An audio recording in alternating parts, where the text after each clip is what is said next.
কিছু ভালোবাসার গল্পের শেষটা বিচ্ছেদে হয়, কিছু শেষ হয় নীরব কান্নায়। কিন্তু কোনো কোনো গল্প শেষ হয়ে যায় এমন এক সিদ্ধান্তে, যার শাস্তি শুধু একজন মানুষ নয়, সারা জীবন বয়ে বেড়ায় একটি পরিবার।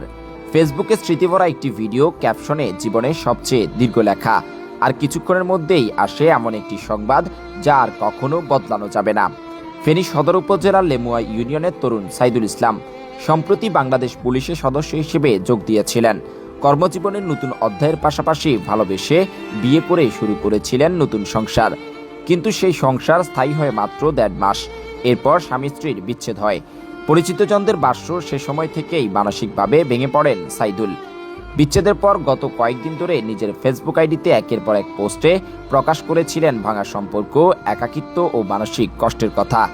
কোথাও লিখেছেন, মেহেদির রং মোছার আগেই তুমি সম্পর্কের রং মুছে দিলে। আবার অন্য এক পোস্টে লিখেছেন, এটাই শেষ চিঠি তোমার নামে, এরপর থেকে তুমি শুধু নীরবতা। এসব লেখায় ফুটে উঠেছে তার ব্যক্তিগত অনুভূতি ও মানসিক অস্থিরতার ইঙ্গিত। ঘটনার দিন তিনি একটি স্মৃতিবিজড়িত ভিডিও প্রকাশ করেন। ভিডিওটিতে ছিল দুজনের একসঙ্গে কাটানো কিছু মুহূর্ত। সেই ভিডিওর ক্যাপশনে লিখে যান দীর্ঘ একটি স্ট্যাটাস, যেখানে উঠে আসে ভেঙে যাওয়া সম্পর্ক, অপূর্ণ স্বপ্ন, বিশ্বাস হারানোর অনুভূতি ও মা বাবার কাছে ক্ষমা চাওয়ার কথা। পোস্টটি প্রকাশের কিছুক্ষণের মধ্যেই আসে তার মৃত্যুর সংবাদ।